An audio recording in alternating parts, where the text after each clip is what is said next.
बर्बादी है उन नमाजियों के लिए जो नमाज तो पढ़ते हैं मगर उनका दिल कहीं और होता है, दिमाग कहीं होता है।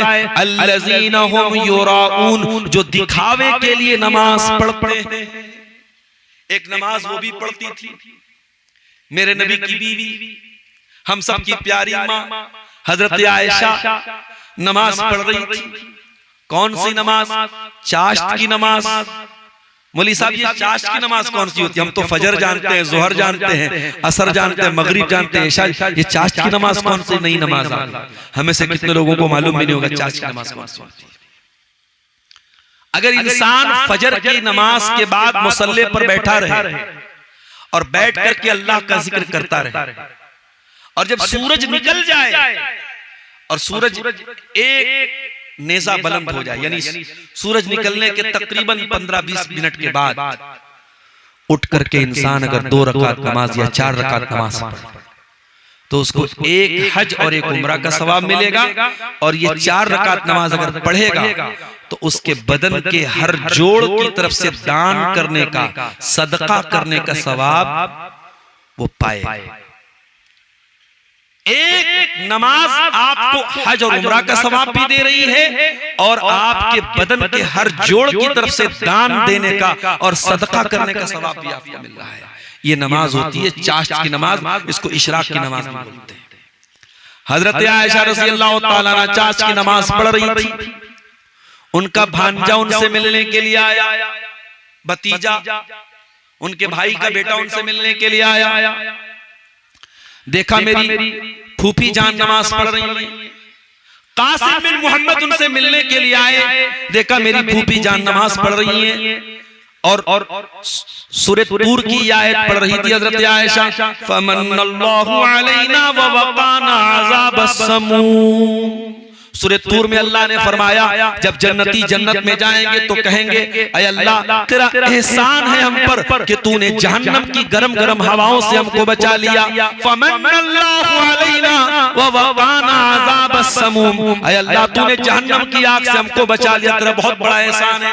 हजरत आयशा बार बार इसी आयत को पढ़ती चली जा रही है और रोती चली जा रही है। उनका भतीजा कहता है मैं थक गया, मैं बाजार चला गया, मार्केट चला गया, कुछ सामान लेना था, कुछ खरीदारी करना था, मैं बहुत देर के बाद आया। मैं जब अपनी फूफी के घर पहुंचा मैं क्या देखता हूँ, मेरी फूफी जान उसी हालत में खड़ी है और उसी आयत को बार बार रिपीट करके रोती चली जा रही है। फमन्नल्लाहु अलैना व वक़ाना अज़ाबस समूम, ऐ अल्लाह तेरा एहसान हम पर भी हो जाए, ऐ अल्लाह तू जहन्नम की आग से हमको भी बचा ले।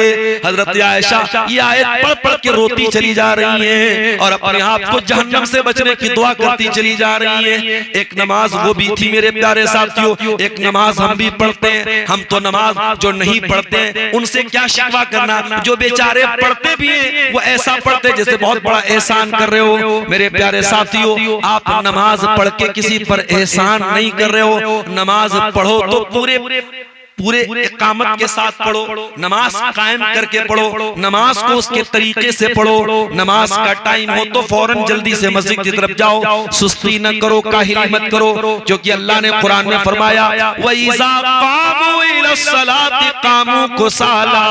ये मुनाफिकों का तरीका है, ये इस्लाम के गद्दारों का तरीका है, ये नबी से गद्दारी करने वालों का तरीका है कि जब नमाज का टाइम होता है तो बड़ी सुस्ती करते हैं, बड़ी काहिली करते हैं और बहुत मुश्किल से नमाज पढ़ते हैं। और जो बेचारा एक टाइम की नमाज नहीं पढ़ता उसका हाल क्या? उसके बारे में अल्लाह ने सूरह मरियम में फरमाया फखलफ मिन बादिहिम खल्फुन अज़ाउस सलाह। मेरे नबियों के जाने के बाद, मेरे रसूलों के जाने के बाद ऐसे नालायक लोग आए जिन्होंने नमाजों को बर्बाद किया, वत्तबउश शहवात, और जिन्होंने शहवतों की पैरवी की। मेरा जुमला नोट कर लो मेरे नौजवानों, ये जो मोबाइल पर गंदी फिल्में देखते हो, ये जो तुम अपने हाथों से ज़िना करते हो, ये जो तुम लड़कियों से चैटिंग करते हो, ये जो तुम गलत हरकतें कर रहे हो, ये तमाम चीजें कभी गौर करना, नमाज की पाबंदी करने से छूट सकती हैं। मैं गारंटी तो नहीं ले रहा हूँ, जाऊं, क्योंकि नमाज पढ़ के भी बहुत सारे लोग गलत काम करते हैं। लेकिन हाँ, उम्मीद यही है अगर आप ढंग से नमाज पढ़ेंगे, अगर नमाज की पाबंदी करेंगे, तो कुरान की आयत यही बता रही है कि जब इंसान नमाज को बर्बाद करेगा, जब नमाज को छोड़ेगा, तो उसकी जिंदगी में ख्वाहिशात की पैरवी आ जाएगी। वो अपनी इच्छाओं के पीछे पीछे चलेगा, अपनी डिजायर्स को फॉलो करेगा, जो मन करेगा वो करेगा। कभी शराब भी पी लेगा, कभी ज़िना भी कर लेगा, कभी हराम काम भी कर लेगा। जब नमाज को तुम बर्बाद करोगे मेरे प्यारे साथियों, तो तुम ख्वाहिशात के पैरोकार बन जाओगे। तो समाज के बिगाड़ की बहुत बड़ी वजह हम इबादतों से दूर हो गए, हम नमाज से दूर हो गए। और आगे बढ़िए, समाज के बिगाड़ की एक और वजह है, और वो वजह क्या है? वो वजह है हम सबका माल के मामले में एहतियात न करना। माल कमाना बहुत जरूरी चीज है। इस्लाम माल कमाने से मना नहीं करता। इस्लाम तो हमको दुआ सिखाता है, और रब्बना आतिना फिद दुनिया हसना व फिल आखिरति हसना व क़िना अज़ाबन नार।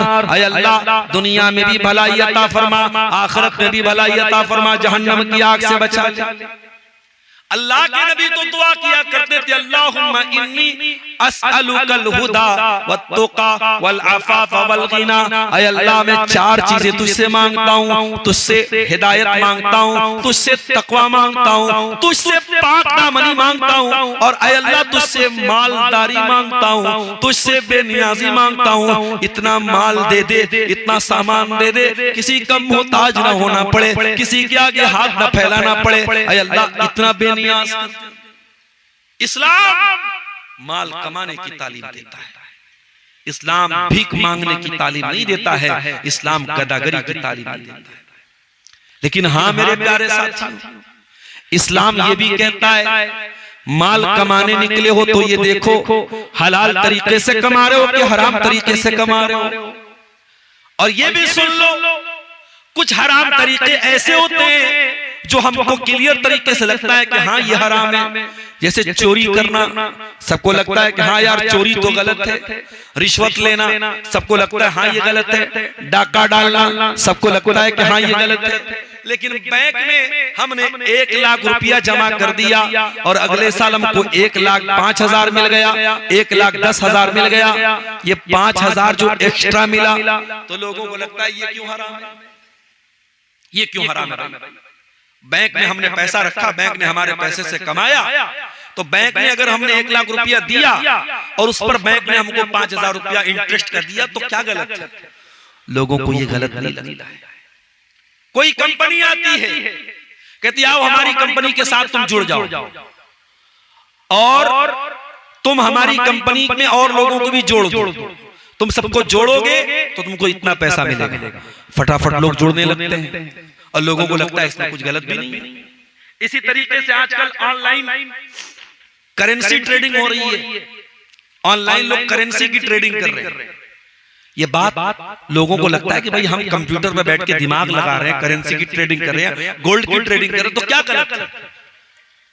आपको लग रहा है कि उसमें कुछ गलत नहीं है, लेकिन अगर शरीयत की जो बनाई हुई परिभाषा है, जो कानून है, जो टर्म है, जो रेगुलेशन है, अगर उसके हिसाब से वो गलत है तो गलत है। 1400 साल पहले जब अल्लाह ताला ने ब्याज को हराम करार दिया, तो यहूदियों ने एतराज किया था, ब्याज खाने वालों ने एतराज किया था कि प्रॉफिट तुम तिजारत में भी कमाते हैं और प्रॉफिट तुम ब्याज में भी कमाते हैं। हमने 100 रुपए का माल खरीदा, 120 रुपए में बेच दिया, हमने 20 रुपया मुनाफा कमाया, और इसी तरीके से 100 रुपया हमने किसी को उधार दे दिया और वापसी 120 ले लिया, तो यहाँ 20 रुपया हमने यहाँ पर भी प्रॉफिट कमाया। तो एक सही और एक गलत कैसे हो गया? अल्लाह ने कोई लॉजिकल जवाब नहीं दिया, अल्लाह ने कोई लॉजिक नहीं बयान की, अल्लाह ने कोई मंतिक नहीं बयान की। अल्लाह ने फरमाया अहल्लल्लाहुल बैअ व हर्रमर रिबा। एक बात कान खोल के सुन लो, ब्याज हराम है और बिजनेस हलाल है। लिहाजा बिजनेस से तुम 10 करोड़ कमा लो जायज है, और ब्याज से तुम 10 रुपया भी कमाओगे तो हराम रहेगा। बस सीधी सी बात है, 2 + 2 = 4। 2 टूक बात कही अल्लाह ने कि ब्याज हराम है और कारोबार हलाल है।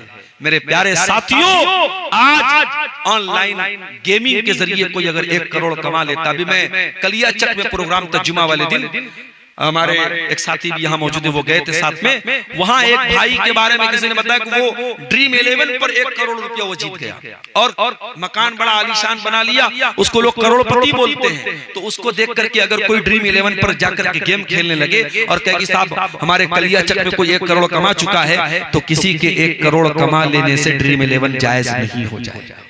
क्योंकि अगर किसी ने 1 करोड़ कमाया है तो करोड़ों लोगों ने गंवाया भी है, और जुए में यही होता है, कोई एक कमा लेता है और बाकी सब गंवाते हैं। मेरे प्यारे साथियों, आप पैसा कमाइए मगर हलाल तरीके से कमाइए। अल्लाह के प्यारे नबी फरमाते हैं, याती अलन्नासी ज़मानुन ला युबालिल मरउ मिन ऐना खज़ल माल, एक जमाना लोगों पर ऐसा आएगा, लोग परवाह नहीं करेंगे माल कहां से कमा रहे हैं, हलाल तरीके से कमा रहे हैं या हराम तरीके से कमा रहे हैं। आपने फरमाया लिकुल्लि उम्मतिन फितना, हर उम्मत का एक फितना होगा, वह फितनतु उम्मती अल माल, और मेरी उम्मत का फितना माल होगा। समाज के बिगाड़ की ये बहुत बड़ी वजह है मेरे प्यारे साथी, और इसीलिए अल्लाह के रसूल ने अपनी उम्मत को खबरदार किया था और फरमाया था, मल फक्र अख्शा अलैकुम, ऐ मेरी उम्मत के लोगों, मुझे इस बात का डर नहीं है कि तुम गरीब हो जाओगे, वलाकिन अख्शा अन तुबसता अलैकुम दुनिया, मुझे डर इस बात का है कहीं तुम दुनिया परस्त न हो जाओ, कहीं तुम दुनियादार न हो जाओ, कहीं तुम दुनिया के लिए एक दूसरे से लड़ने न लगो। आज बाप के मरने के बाद बाप की वरासत में बहन को हिस्सा देने का हमारे यहाँ कॉन्सेप्ट ही नहीं है, तसव्वुर। विरासत पर तकरीर करो तो लोगों को लगता है कि ये कौन से दुनिया की बात है, हमारे यहाँ तो नहीं दिया जाता है। हमने इस्लाम के मुकाबले में एक नई शरीयत बनाई है जिसका नाम है हमारे यहाँ। मौलवी साहब हमारे यहाँ तो ऐसा होता है, मौलवी साहब हमारे यहाँ तो लड़कियों को जहेज दिया जाता है, मौलवी साहब हमारे यहाँ तो वरासत में बहन का हिस्सा नहीं देते। अरे तेरे से क्या होता है? अल्लाह ने कुरान में कह दिया, लिर्रिजालि नसीबुम मिम्मा तरकल वालिदानि वल अक़रबून, जब माँ बाप अपना तरका छोड़ के चले जाएं तो उनके तरके में जैसे बेटे का हिस्सा है वैसे बेटी का भी हिस्सा है। और ये बात याद रखना मेरे प्यारे साथियों, अगर तूने अपनी बहन का हक नहीं दिया है, दुनिया में नहीं दिया है, तो कयामत के दिन तो देना पड़ेगा। यहाँ तो तूने जमीन को हड़पा है, यहाँ तो तूने पैसा लिया है, यहाँ तो तूने माल लिया है, यहाँ तो तूने जेवरात लिया है, लेकिन कयामत के दिन तुझको अपनी नेकियां देना पड़ेगा। अल्लाह के नबी फरमाते हैं, लतुअद्दुन्नल हुकूक इला अहलिहा, तुम्हें कयामत के दिन लोगों का हक देना पड़ेगा। हत्ता युकादा लिशातिल जलहाई मिनशातिल करना, अगर दुनिया में किसी सींग वाली बकरी ने बगैर सींग वाली बकरी को मारा होगा तो सींग वाली बकरी से भी बदला लिया जाएगा, किसास लिया जाएगा। माल बहुत बड़ा फितना है मेरे प्यारे साथियों, इसलिए माल कमाइए, प्रॉपर्टी बनाइए, बैंक बैलेंस इकट्ठा कीजिए, मगर हराम तरीके से नहीं, हलाल तरीके से। कयामत के दिन ये सवाल भी आपसे किया जाएगा, आपने माल कहां से कमाया और कहां खर्च किया। इनकम का भी हिसाब देना पड़ेगा और खर्चे का भी हिसाब देना पड़ेगा। न तो आप कमाने के मामले में आजाद हैं, न खर्च करने के मामले में आजाद हैं। आपने कहां से कमाया वो भी हिसाब अल्लाह ताला क्या देना पड़ेगा, और कहां खर्च किया उसका भी हिसाब देना पड़ेगा। और आगे बढ़िए, समाज के बिगाड़ की एक बहुत बड़ी वजह सोशल मीडिया है। जी हाँ, ये फेसबुक, ये व्हाट्सएप, ये इंस्टाग्राम, ये स्नैपचैट, इसको हल्का न समझिए, इसको मामूली न समझिए। ये तमाम सोशल मीडिया के प्लेटफॉर्म आज आपकी नौजवान नस्ल को कहां लेके जा रहे हैं आपको अंदाजा नहीं। व्हाट्सएप से होने वाली एक चैटिंग, एक लड़का लड़की के बीच में होने वाली नॉर्मल बातचीत, किसी होटल के कमरे में जाकर के जिना पर खत्म हो रही है। ये सोशल मीडिया आपकी नौजवान नस्ल को जिनाकार बना रहा है। ये सोशल मीडिया आपके छोटे छोटे बच्चों को म्यूजिक का और गाने का और नाच का शौकीन बना रहा है। ये सोशल मीडिया आपके घर की बहन बेटियों को, आपको तो ये लगता है कि हमारे घर की लड़की पर्दे में निकलती है, हमारी लड़की तो डायरेक्ट स्कूल जाती है, हमारी लड़की तो डायरेक्ट कॉलेज जाती है, मगर ये सोशल मीडिया आपके घर की बहन बेटियों को कहां कहां डिस्ट्रैक्ट कर रहा है, कहां कहां भटका रहा है, आपको अंदाजा नहीं है। बाप तो ये समझता है मेरी बेटी तो कमरे में अकेली सो रही है, लेकिन सोशल मीडिया के जरिए वो सैकड़ों लड़कों से टच में है और सैकड़ों लड़कों से बातचीत करते हुए वो सो रही है। मेरे प्यारे साथियों, ये सोशल मीडिया आज हराम रिश्तों को समाज में प्रमोट करने का बहुत बड़ा जरिया बन चुका है। इसीलिए मैं बार बार कहता हूं अपनी कौम की बच्चियों से, अपनी बहनों से कि ऐ मेरी कौम की बहनों, मैं मना नहीं करता तुम फेसबुक इस्तेमाल ना करो, तुम व्हाट्सएप ना चलाओ, तुम इंस्टाग्राम ना चलाओ, मगर दो चीजों का ख्याल रखो। पहली चीज, जब अल्लाह ने तुमको पर्दे में रहने का हुक्म दिया है तो तुम्हें अपनी प्राइवेसी को कहीं भी लीक नहीं करना है। तुम स्टेटस पर या स्नैपचैट पर या इंस्टाग्राम पर अगर अपने फोटोज डाल रही हो तो तुमको ये शोभा नहीं देता, तुमको ये सूट नहीं करता, क्योंकि कुरान जब तुमसे ये कह रहा है वला युबदीना ज़ीनतहुन्ना, ऐ मुसलमान औरत तू अपने बदन की सुंदरता को, अपनी जीनत को, अपनी ब्यूटी को जाहिर न कर। तो ऐ मुसलमान औरत, तेरा चेहरा तो तेरी किताब का टाइटल है, जब तूने चेहरा ही दिखा दिया तो फिर तूने कौन सी जीनत को छुपाया? जब तेरा चेहरा ही दिख रहा है, जब तेरा चेहरा ही खुला है तो फिर पर्दे का क्या मतलब है? तू बेहतरीन नकाब पहन ले, लेकिन अगर चेहरा खुला है तो तूने अपनी जीनत को नहीं छुपाया। और जब तू घर से निकली और बेपर्दा निकली तो समाज के और गांव के चंद लोगों ने देखा, लेकिन जब तूने फेसबुक पर अपना फोटो डाला, जब तूने इंस्टाग्राम पर अपना फोटो डाला तो फिर तो अनलिमिटेड लोग उसको देख सकते हैं।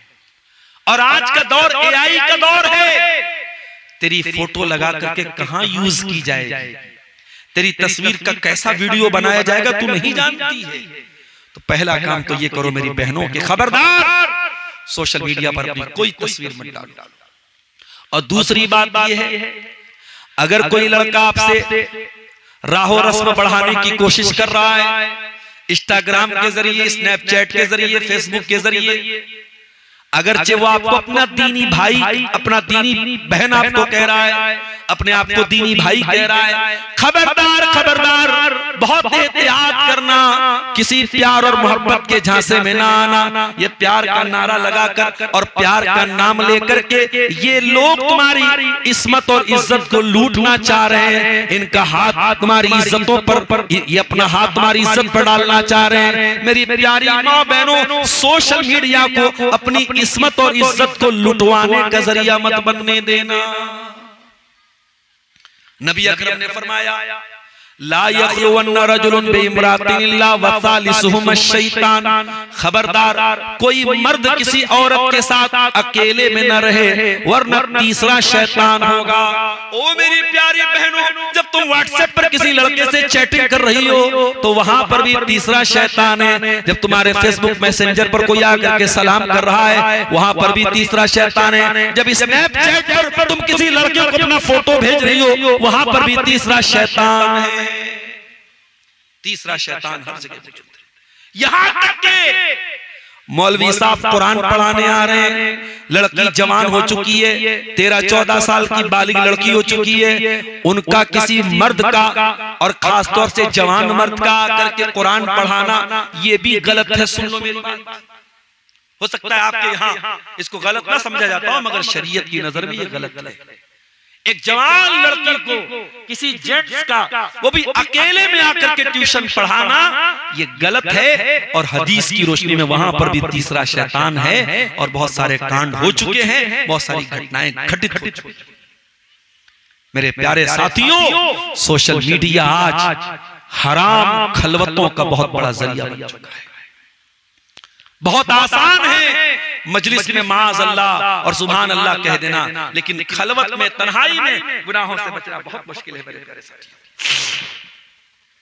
इसीलिए अल्लाह के प्यारे नबी फरमाते हैं मेरी उम्मत के कुछ लोग क़यामत के दिन ऐसे भी आएंगे जो पहाड़ों के बराबर और नेकियां लेकर के आएंगे, लेकिन अल्लाह ताला उनकी नेकियों को हवा में उड़ा देगा। साहबा ने पूछा, अल्लाह के नबी कौन लोग होंगे? आपने फरमाया वो नमाज भी पढ़ेंगे, वो रोजा भी रखेंगे, वो इबादत भी करेंगे, वलाकिन्नहुम इज़ा खलौ बिमहारिमिल्लाहि इंतहकुहा, लेकिन जब वो अकेले में होंगे, तन्हाई में होंगे, तो वो गुनाह करेंगे, वो हराम काम करेंगे, वो नाजायज काम करेंगे। इस मोबाइल को, इस सोशल मीडिया को अपनी नेकियों को बर्बाद करने का जरिया मत बनाओ मेरे साथी। और मेरे नौजवानों, टाइम पास करने का बहुत बड़ा जरिया आज मोबाइल हो चुका है, सोशल मीडिया हो चुका है। फेसबुक पर कई घंटे हमारा नौजवान लगा रहता है, रील्स पर रील्स देख रहा है। अच्छा, जो रील आप ज्यादा देखेंगे, फेसबुक वही रील आपको बार बार दिखाएगा। ये जो कुछ लोग कहते हैं ना, मेरे मोबाइल पर गंदी गंदी रील आने लगी, गंदी गंदी ऑटोमेटिक नहीं आती है, माफ करना। फेसबुक का सिस्टम ऐसा है, सोशल मीडिया का सिस्टम ऐसा है कि वो ये गौर करता है कि आप क्या देखना चाहते हैं। आप जिस चीज को बहुत ज्यादा गौर से देखेंगे, ज्यादा टाइम स्पेंड करेंगे, फेसबुक दूसरा उसी से रिलेटेड दूसरी चीजों को रिकमेंड करेगा, स्नैपचैट उसी को रिकमेंड करेगा, इंस्टाग्राम उसी को रिकमेंड करेगा। तो आपका टाइम कहां गुजर रहा है? आपका टाइम गैर महरम लड़कियों के बदन को देखने पे गुजर रहा है। आपका टाइम ज़िनाकार और बदकार औरतों के जिस्म की नुमाइश को देखने में गुजर रहा है। आपका टाइम वल्गर और बेहयाई किस्म की वीडियोस और चीजों पे गुजर रहा है। ये टाइम इतनी हकीर चीज तो नहीं है मेरे प्यारे साथी। इस टाइम की अल्लाह ने कसम खाई है कुरान में, वल अस्र इन्नल इंसान लफी खुस्र। टाइम की कसम, समय की कसम, जमाने की कसम, इंसान सबसे ज्यादा घाटे में है, क्योंकि इंसान अपने टाइम को गलत जगह इस्तेमाल करता है, बर्बाद करता है। और जो इंसान अपने समय को गलत जगह बर्बाद करे, उससे बड़ा खसारे में कोई नहीं है। इसीलिए अल्लाह के प्यारे रसूल फरमाते हैं, नेमतान मगबूरुन फीहिमा कसीरुम मिनन नास। दो नेमतें ऐसी हैं कि लोग उनकी कदर नहीं करते, एक तंदुरुस्ती की नेमत और दूसरे समय की नेमत है। आज आप मोबाइल पर अपना समय बर्बाद कर रहे हो, कल आप समय की जरूरत पड़ेगी अच्छे काम के लिए, आपके पास समय नहीं होगा। आज आपको अल्लाह ने पैसा दिया, हज कर सकते हो, उम्रा कर सकते हो, आप नहीं कर रहे हो।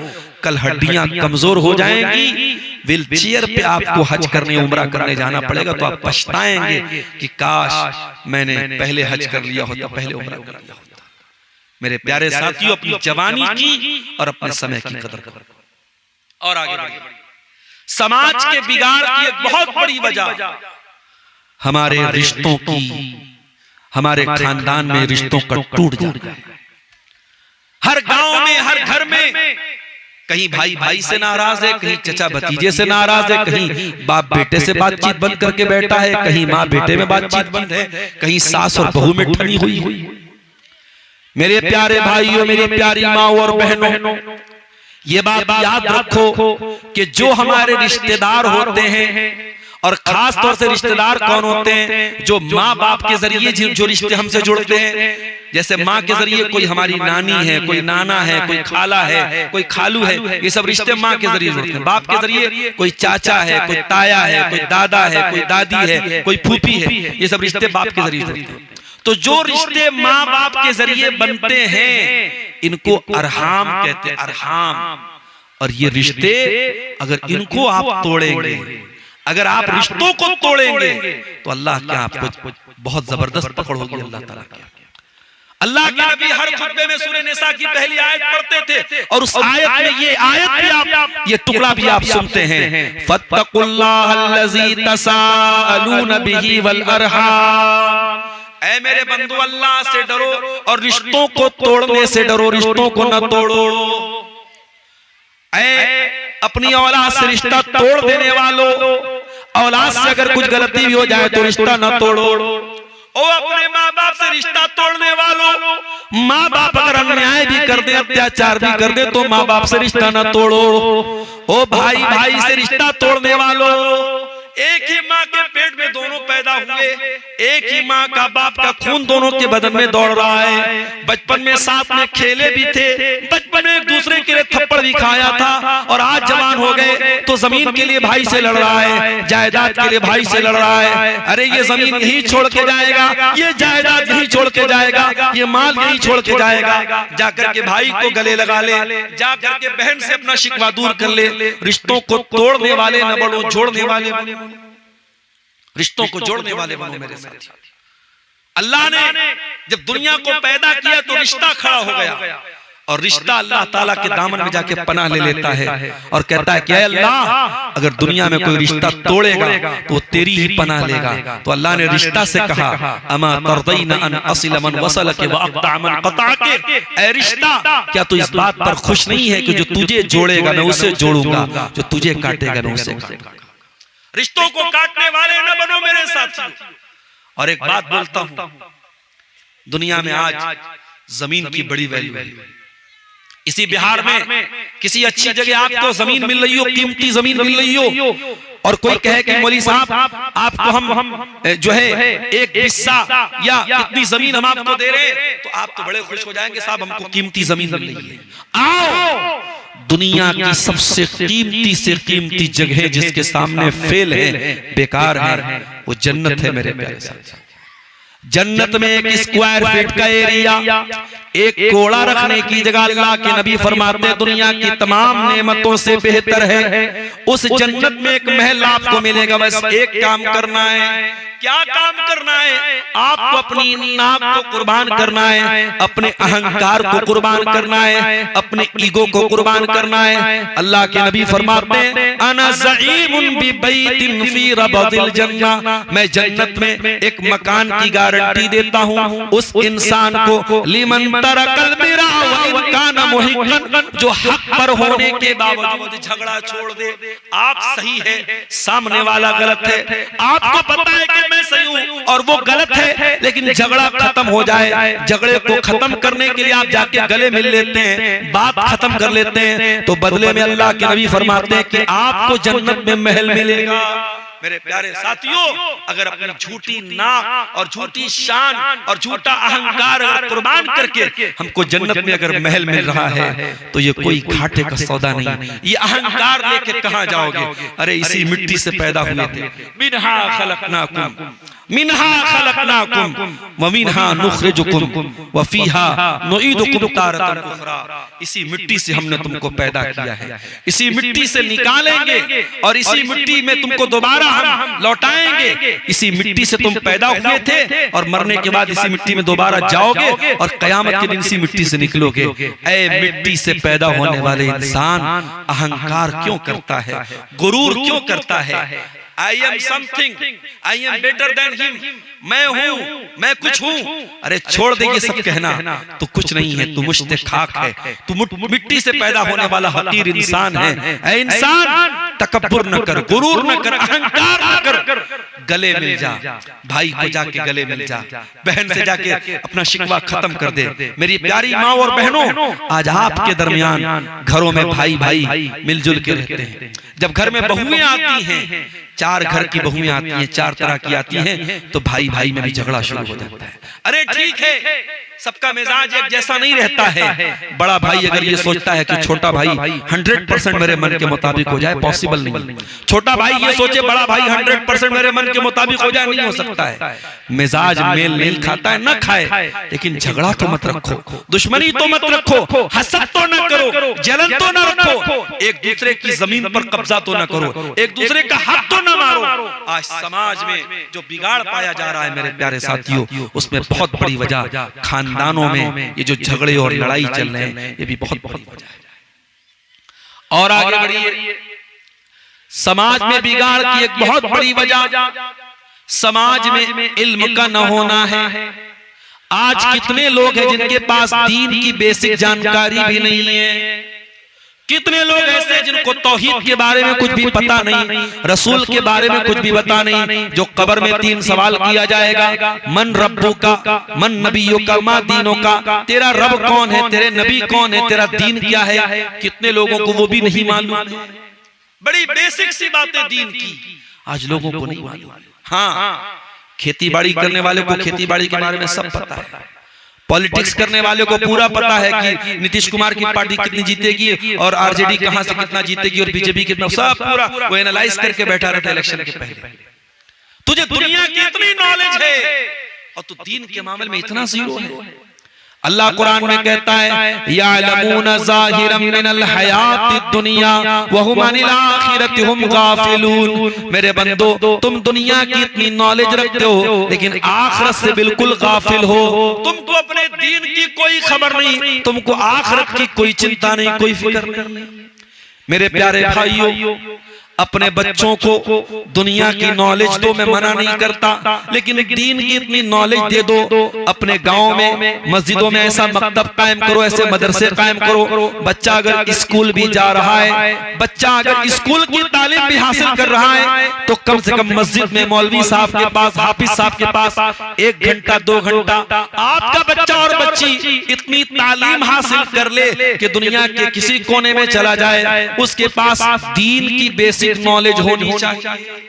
दीन का जो मोटा मोटा इल्म है वो हर बच्चा और बच्ची के पास होना चाहिए। ये हमारी, हम सबकी जिम्मेदारी है मेरे प्यारे साथियों। जब तक हम इल्म दीन हासिल नहीं करेंगे, समाज का भला नहीं हो सकता है, समाज से बुराइयां खत्म नहीं हो सकती। जाहिर सी बात है, एक बच्चा है, उसके सामने आप एक शीशी में जहर रख दीजिए और एक शीशी में दवा रख दीजिए, तो बच्चा कोई भी शीशी उठा के पी सकता है। उसको मालूम नहीं है कि किसमें जहर और किसमें दवा है। तो जिसके पास इल्म नहीं होगा, उसका भी वही मेरे भाइयों हाल होगा। वो जहर को दवा समझेगा और दवा को जहर समझेगा। ये आज जो मुल्हिद पैदा हो रहे हैं, जो एथिस्ट पैदा हो रहे हैं, जो मुर्तद हो रही है कौम की बच्चियां, ये दीन की नॉलेज ना होने का नतीजा है। इसलिए मेरे प्यारे साथियों, दीन की तालीम हासिल करो। और जब दीन की तालीम हासिल करना है तो एक बात और कहना चाहूंगा, हर ऐरे गैरे नत्थू खैरे से दीन मत हासिल करो। सीमांचल में ये बहुत बड़ा मसला है। हमारे स्टेज पर कोई भी आके तकरीर करने के लिए बैठ जाता है। हमारे यहाँ कोई मनहजी गैरत नहीं है, अहले हदीस का स्टेज है, कुरान और हदीस पे चलने वालों का स्टेज है। और उस स्टेज पर आकर के अगर कोई ऐसा आदमी तकरीर कर रहा है जिसके अकीदे में बिगाड़ है, जिसके मनहज में बिगाड़ है, जिसके यहाँ बिदात और खुराफात को प्रमोट किया जाता है, और ऐसे लोगों को हम स्टेज दे रहे हैं और अपने स्टेजों पर हम वाहियात बातों को सुनवा रहे हैं, तो हम भी उतने ही भागीदार होंगे, उतने ही दोषी होंगे जितना वो बयान करने वाले।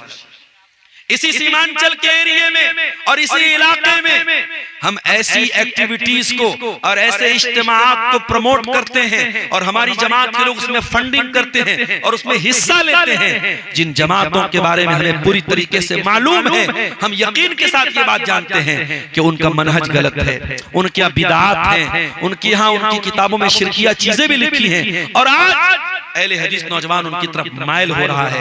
आज अहले हदीस नौजवान अहले हदीस से कट के उनकी तरफ जा रहा है। कौन जिम्मेदार होगा मेरे प्यारे साथियों? इसलिए मैं बार बार कहता हूँ, उलमा से जुड़ो, जो कुरान और हदीस के जानकार उलमा हैं, जो कुरान और हदीस बयान करने वाले उलमा हैं, उनसे दीन हासिल करो। यूट्यूब तो एक आजाद प्लेटफॉर्म है, फेसबुक तो एक आजाद प्लेटफॉर्म है, आप किसी को भी सुन सकते हैं, यूट्यूब आपको मना नहीं करेगा, मगर ये आपको तय करना है कि आपको दीन किससे हासिल करना है। हर आदमी को ये दर्जा मत दो मेरे भाइयों। नबी ने फरमाया कयामत के पहले वो दौर आएगा, अल्लाह दुनिया से उलमा को उठा लेगा, और जब उलमा दुनिया से चले जाएंगे, इत्तखज़न नास रूसन जुहाला, लोग जाहिलों को अपना सरदार बना लेंगे। इसी बंगाल की एक वीडियो बड़ी वायरल हुई थी, एक औरत तकरीर कर रही थी, एक औरत तकरीर कर रही थी और इतना कसरत वो कुरान की आयतों को पढ़ रही है और पूरा मजमा लगा हुआ और औरत तकरीर कर रही है। सोचिए मेरे भाइयों, इस तरीके की चीजें बंगाल में और सीमांचल में बहुत ज्यादा देखने को मिलती हैं। मेरे प्यारे साथियों, जब लोग जाहिलों को अपना सरदार बना लेंगे, इत्तखज़न नास रूसन जुहाला, लोग जाहिलों से फतवे पूछेंगे, फ़अफ़्तऊ बिग़ैरि इल्मिन, और वो बगैर इल्म के फतवे देंगे और खुद भी गुमराह होंगे और दूसरों को भी गुमराह करेंगे। तो समाज के बिगाड़ की बहुत बड़ी वजह यह है कि हम इल्म से दूर हुए, हम उलमा से दूर हुए। और मेरे साथियों, समाज के बिगाड़ की एक वजह यह भी है कि आज समाज के अंदर से हया बहुत तेजी से खत्म हो रही है।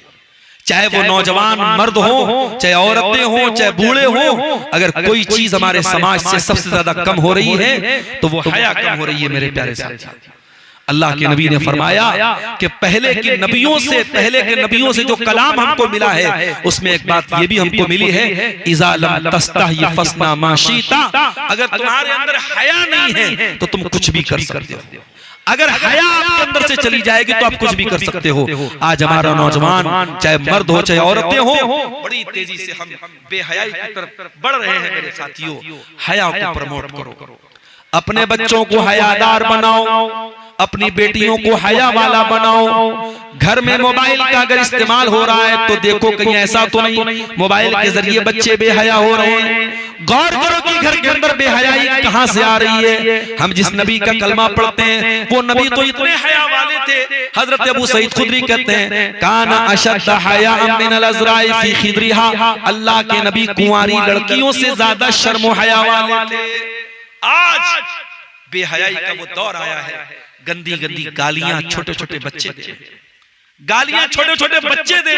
अब तो औरतें भी गालियां देने लगी हैं, लड़कियां भी गालियां देने लगी हैं। हमारे नबी की जबान पर कभी गाली के जवाब में भी गाली नहीं आई, कभी आपने फहश बात, वल्गर बात, कोई नामुनासिब बात कभी नहीं निकाली। और आज उस नबी का कलमा पढ़ने वाले बेहुदा बात कर रहे हैं, गंदी बातें कर रहे हैं। मेरे प्यारे साथियों, समाज से हया का खत्म होना ये भी समाज में बुराइयों के पनपने और फैलने की बहुत बड़ी वजह है।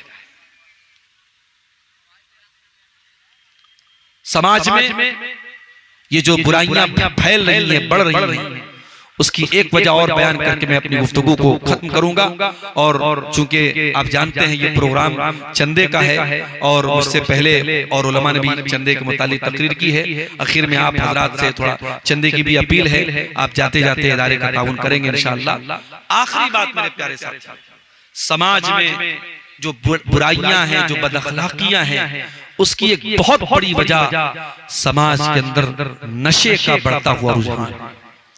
आप अंदाजा नहीं लगा सकते कि हमारा नौजवान कितना ज्यादा नशे का शिकार हो रहा है। शराब की मात्रा और इसी तरीके से ड्रग्स की मात्रा जितनी मुसलमान इलाकों में इस्तेमाल होने लगी है, ये हमारी पेशानियों पर बल लाने वाली बात है। आज आपका ये इलाका अररिया, पूर्णिया, किशनगंज का इलाका जो मुस्लिम अक्सरियत का इलाका है, आज इन इलाकों में भी शराब और नशे का रुझान बड़ी तेजी से बढ़ रहा है मेरे साथी। और जब समाज में नशा बढ़ेगा तो क्राइम भी बढ़ेगा। ये 5-5 साल की बच्चियों का जो रेप हो रहा है, ये अपनी महबूबा को रेप करने के बाद जो कत्ल करके उसके बदन के टुकड़े किए जा रहे हैं, ये सब नशे की देन है, ये सब नशे की देन है।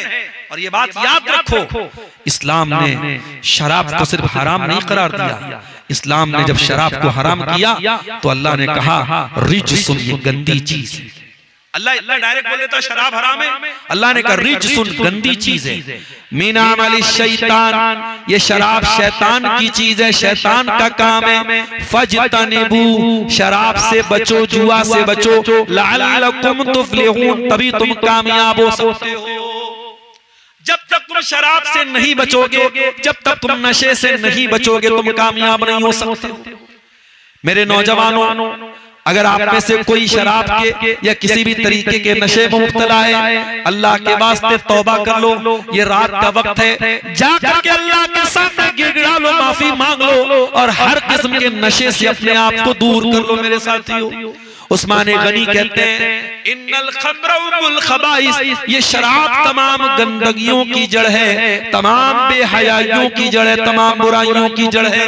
तो शराब पी लेगा वो कत्ल भी कर सकता है, वो जिना भी कर सकता है, वो कुछ भी अपनी जबान से निकाल सकता है। मेरे प्यारे साथियों, शराब और नशे को आज अपने समाज से हमें उखाड़ के फेंकना है।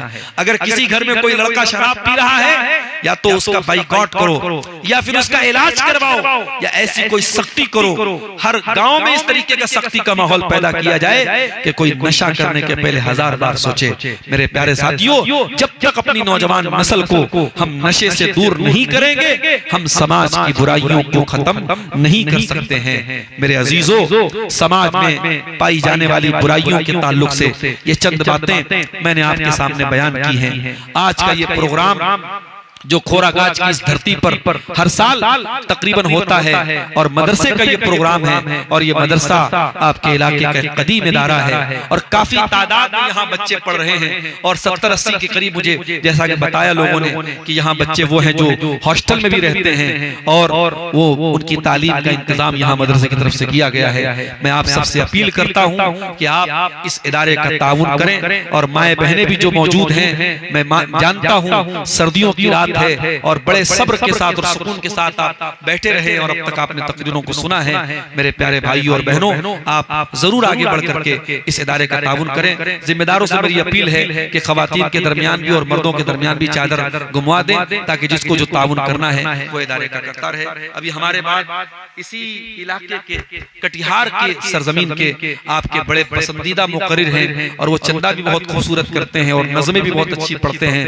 हमारे बड़े भाई हैं शेख अख्तर आलम मिफ्ताही साहब, वो भी आपके सामने आएंगे और खिताब करेंगे। हम अल्लाह ताला से दुआ करते हैं रब्बुल आलमीन हमें कहने सुनने से ज्यादा अमल की तौफीक अता फरमा। इलाल आलमीन हमें आज अपने दीन और ईमान की कमजोरियों पर तू काबू पाने की तौफीक अता फरमा। रब्बुल आलमीन हमें इल्म दीन से जुड़ने की तौफीक अता फरमा, हमें दीन के मदारिस से जुड़ने की और उनकी कदर करने की तौफीक अता फरमा। इलाल आलमीन हमें हराम कमाई से बचा, इतना हलाल दे दे कि हमें हराम की जरूरत न पड़े, तू हराम से हमें बेनियाज कर दे। परवरदिगार हमारी माँ बहनों तो दीन की तरफ कौन दिया? हेलो शेख, कुछ सवालात आए हैं जी। ये किसी की तरफ से ताउन आया है, तकरीबन 1500 रुपए का ताउन है। अल्लाह ताला जज़ाए खैर दे, इस चंदे को कबूल करे, इनके हक में नजात का जरिया। बताए सवाल। अगर एक ही कमरे के अंदर बैतुल खला और गुस्ल खाना है, तो उस गुस्ल खाने में वुज़ू बनाना और उस कमरा में नमाज पढ़ना कैसा है? देखिए, ये सवाल बहुत जेन्युइन सवाल है, और आज के जमाने में आपको हर जगह तकरीबन ऐसे गुस्ल खाने मिलेंगे जिसमें बाथरूम कंबाइंड होता है। तो वहां आदमी गुस्ल भी करता है, वजू भी करता है, और वजू के पहले हम जो है कौन दिए हैं? मदरसे के खाजिन साहब, ये चंदा देखिए कितना है। अल्लाह ताला खाजिन साहब को और अता करे, और चूंकि वो खाजिन है, अल्लाह ताला उनको और मदरसे के खजाने में देने की तौफीक अता फरमाए। 5000 रुपया अल्लाह कबूल फरमाए। तो ये जो अटैच बाथरूम होता है, इसमें जब आदमी वजू करे या गुस्ल करेगा, तो गुस्ल में भी वजू किया जाता है। तो यहाँ ये मसला पैदा होता है कि वहां तो उसमें बाथरूम भी है, तो अब वहां पर वो बिस्मिल्लाह कैसे पढ़ेगा? तो शेख इब्न बाज वगैरह का फतवा ये है कि वहां पर दो सूरतें अपनाई जा सकती हैं। या तो जैसे अगर आदमी को वजू करना है तो बाहर से बिस्मिल्लाह पढ़ के जाए और अंदर जाके वजू करे, वहां पे ना पढ़े। लेकिन चूंकि इससे बचना आज के जमाने में मुश्किल है, और हर जगह तकरीबन ये कंबाइंड ही बाथरूम चल रहा है, एयरपोर्ट से लेके रेलवे स्टेशन से लेके होटलों तक हर जगह इस तरीके का बाथरूम चल रहा है। तो आदमी दिल में वहां पे बिस्मिल्लाह पढ़ ले, अल्लाह का जिक्र कर ले, तो इंशाअल्लाह वो उस ममानियत में नहीं आएगा, उस मनाही में वो शामिल नहीं होगा। जो नापाक जगहों पर अल्लाह का जिक्र करने से जो मना किया गया, तो वहां पे उस मनाही में इंशाअल्लाह वो नहीं होगा, दिल में वो पढ़ लेगा।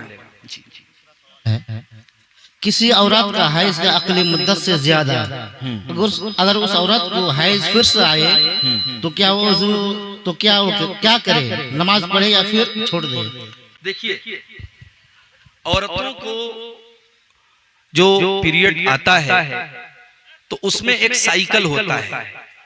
औरतें जानती हैं कि हर महीने हमको इतने दिन तक आता है, किसी को 5 दिन आता है, किसी को 7 दिन आता है, वो एक रेगुलर आमतौर से उतने दिन आता है। तो उसके बाद अगर खून आ रहा है, तो उलमा ने ये लिखा है कि औरतें खुद जानती हैं, वो फर्क कर सकती हैं कि वो खून जो है वो नापाकी वाला खून है या बीमारी का खून है। अगर उसमें वो अलामतें पाई जा रही हैं जो हैज के खून में पाई जाती हैं, तो वो हैज ही माना जाएगा, और उस हालत में औरत नमाज से दूर रहेगी और नापाक मानी जाएगी। लेकिन अगर वो खून अलग है और उसका जो हर महीने 5 दिन 7 दिन आता है वो टाइम भी गुजर चुका है, तो फिर वो खून इस्तिहाजा का खून माना जाएगा, बीमारी का खून माना जाएगा। और अब वो औरत गुस्ल करके नमाज भी पढ़ेगी, रोजा भी रखेगी, और वो औरत जो है उसको उस खून को जो है वो बीमारी का खून मानेगी, और हर नमाज के टाइम वो वजू करेगी। यानी अगर वजू बाकी है तभी वो वजू करेगी, लेकिन उसको अब गुस्ल करने की जरूरत नहीं, वो नापाक नहीं, और नमाज भी उसको पढ़ना है, रोजा भी उसको रखना है। जी। हेलो, आज के इस दौर में हिंदुस्तान के अक्सर इलाके में तबलीगी जमात के लोगों के जरिए इज्तिमा इनकाद किया जाता है, उसमें इज्तिमाई दुआ भी किया जाता है। ऐसी मजलिस में शिरकत करना कैसा है? कुरान हदीस की रोशनी में मदल्लल जवाब अता फरमाए। देखिए, तबलीगी जमात या किसी मसलक का नाम लेना तो मैं मुनासिब नहीं समझता हूँ। एक उसूली बात आपको बता रहा हूँ कि हम और आप अहले हदीस हैं, कुरान और हदीस पे चलने का हमारा दावा है, हमारा मनहज है। तो कोई भी ऐसी मजलिस जहां ज़ईफ रिवायात बयान हो रही हों, मौजू रिवायात बयान हो रही हों, बेसर पैर की किस्से कहानियां अगर बयान किए जा रहे हों, या उस मजलिस में अकीदे की तौहीद की कोई बात ना हो रही हो, सिर्फ एक खास अमल पर उभारा जा रहा हो, और उस अमल की भी ऐसी फजीलतें बयान की जा रही जो फजीलतें सही तरीके से साबित भी ना हो, तो ऐसी मजालिस में हमें शिरकत करने से गुरेज करना चाहिए, बचना चाहिए। लास्ट सवाल है, 3 साल की बच्ची का इंतकाल हो चुका है, तो क्या उसका अकीका देना होगा या नहीं? 3 साल की बच्ची अगर हो चुकी है तो बिल्कुल उसका अकीका तो करना चाहिए था, क्योंकि अकीका तो 7वें ही दिन किया जाता है और करना सुन्नत है। 7वें दिन के बाद अगर बच्चे का इंतकाल होता है तो आपने अगर अकीका नहीं किया था तो आपको करना चाहिए था। अगर आपने नहीं किया और बच्ची का इंतकाल हो गया, बच्चे का इंतकाल हो गया, तो बाद में अगर अल्लाह ताला ने आपको नवाजा तो आप अकीका कर दीजिए। और अकीका में एक बात हमको ये भी याद रखनी चाहिए कि अकीका में जरूरी नहीं कि हम दावत खिलाएं सबको। अकीका में असल चीज ये कि जानवर ज़बा होना चाहिए। आप अल्लाह के नाम से एक जानवर ज़बा कर दें अकीका की नीयत से, उसे गरीबों में तकसीम कर दे, रिश्तेदारों में बांट दे, सिर्फ गोश्त बांट दे, थोड़ा सा घर में गोश्त रख के बाकी बांट दे, तो ये तमाम सूरतें उसमें जायज़ है। बाज़ लोग क्या समझते हैं अकीका के नाम पे पूरी एक दावत होगी तब अकीका होगा, वो दावत का होना जरूरी नहीं है।